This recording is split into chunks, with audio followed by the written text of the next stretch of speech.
So we're talking a little about personalised learning and personalised teaching.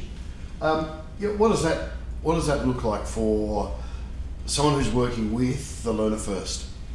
I think to start with, Max, just to clarify, a lot of people have different assumptions about what personalised learning is. Yeah, so if I kind of clarify that for me, it's about giving the children what they need to reach their potential. I think there's some different ways of describing it. So I think about standardisation as there's a bar and every single student has to reach that bar for them to be successful.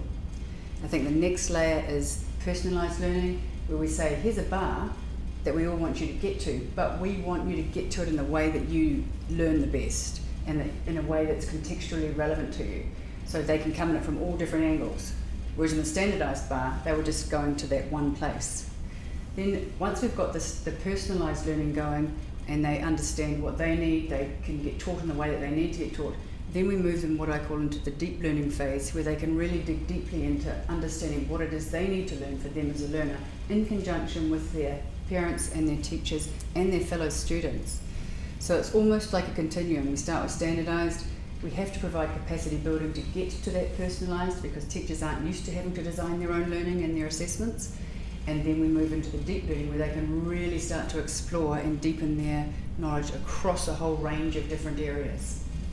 So on that continuum, is a differentiator the way that learners access learning? It is the way that learners access learning, because what we see is that if we have one place that we all have to get to, then people find the easiest way to get there. And what's actually happened is that might be easy for the teachers and easy for the curriculum writers, but it's not easy to understand for the students. Let me give you an example. Adults, we've separated learning into different content areas. We've called math something on its own, we've called science something on its own, but actually the real world doesn't look like that, it doesn't work like that. So children actually can't understand that until they learn that it's a subject area, because we teach them that. If they were to learn in their own context, where it was personalised to them, then they could start to learn through their own experiences. So let me give an example. Two students who were in a math class, the teacher was having a lot of trouble helping them to graph time and distance. And what happened was that she started to talk to one of the children in the group, and he explained that he loved turtles at some point. So she said, how many turtles do you have? And the child said, I have about 8 turtles. So she said, could you please bring them in? He brought the turtles into the classroom, and the kids raced the turtles down the hallway, and then they graphed how long it took them to get there and how far they could go. And to me, that's something that children will never forget.